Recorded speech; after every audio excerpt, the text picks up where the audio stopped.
Assalamualaikum warahmatullahi wabarakatuh. Perkenalkan, nama saya Mutiara dengan NIM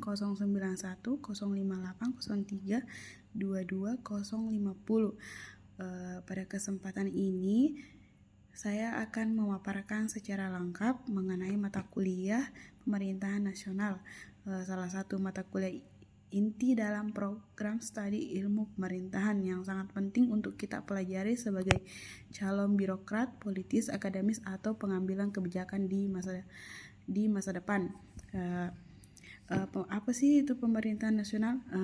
Secara sederhananya, pemerintahan nasional merujuk pada keseluruhan proses penyelenggaraan negara yang dilakukan di tingkat pusat. Pemerintahan ini mencakup berbagai lembaga negara yang memiliki kewenangan untuk mengatur, mengelola, dan mengerahkan roda pemerintahan di seluruh wilayah negara.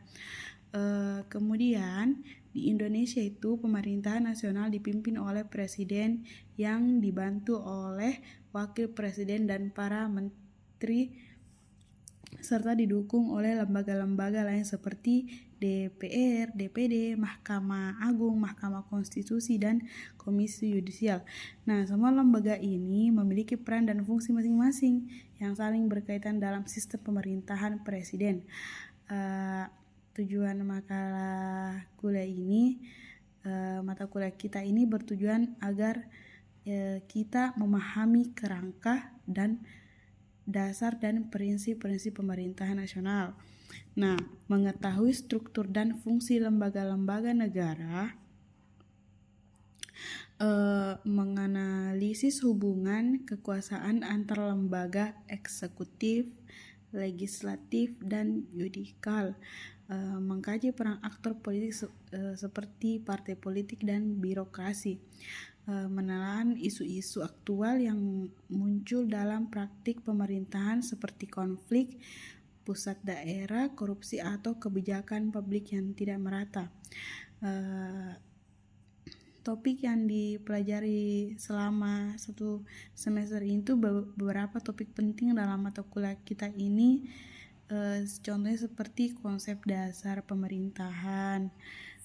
Kita akan membahas itu pengertian pemerintahan, fungsi pemerintahan menurut teori-teori klasik dan kontemporer, serta perbedaan antara pemerintahan pusat dan daerah. Kemudian sistem pemerintahan Indonesia. Indonesia itu menganut sistem presidensial dengan ciri khas tersendiri.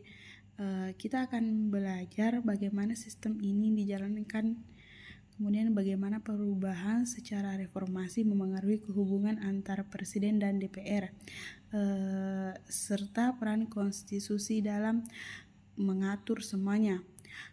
Adapun juga tata lembaga negara, kita akan membedakan 3 pilar kekuasaan, yaitu kekuasaan eksekutif, yaitu yang terdiri dari presiden, wakil presiden, dan kementerian.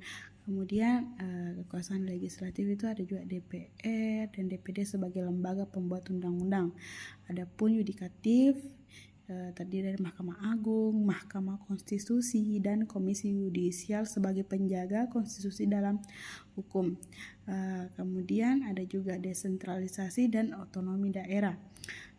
Pembahasan ini akan mengarah pada bagaimana pusat dan daerah saling berbagi kewenangan.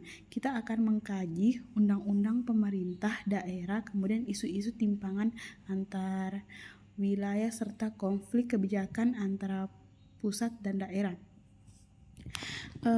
Partai politik dan pemilu. Ada partai politik adalah aktor utama dalam pemerintahan nasional. Mereka bukan hanya mencalonkan presiden atau anggota legislatif, tapi juga terlibat dalam pengawasan kebijakan. Kita akan belajar tentang sistem pemilu, pengaruh parpol terhadap kebijakan, dan dinamika politik elektoral. Mata kuliah ini sangat penting karena menjadi fondasi untuk memahami bagaimana negara dijalankan dari tingkat pusat. Kita tidak hanya belajar struktur pemerintahan, tetapi juga proses-proses politik, hukum, kebijakan, dan dinamika kekuasaan yang terjadi setiap harinya. Dengan memahami pemerintahan nasional, kita tidak hanya menjadi pengamat, tapi juga bisa menjadi aktor perubahan, baik di birokrasi, politik, maupun masyarakat sipil. Mahasiswa ilmu pemerintahan diharap mampu bersikap kritis, aktif, dan solutif terhadap permasalahan dalam tata kelola pemerintahan. Sekian, terima kasih atas perhatiannya. Wassalamualaikum warahmatullahi wabarakatuh.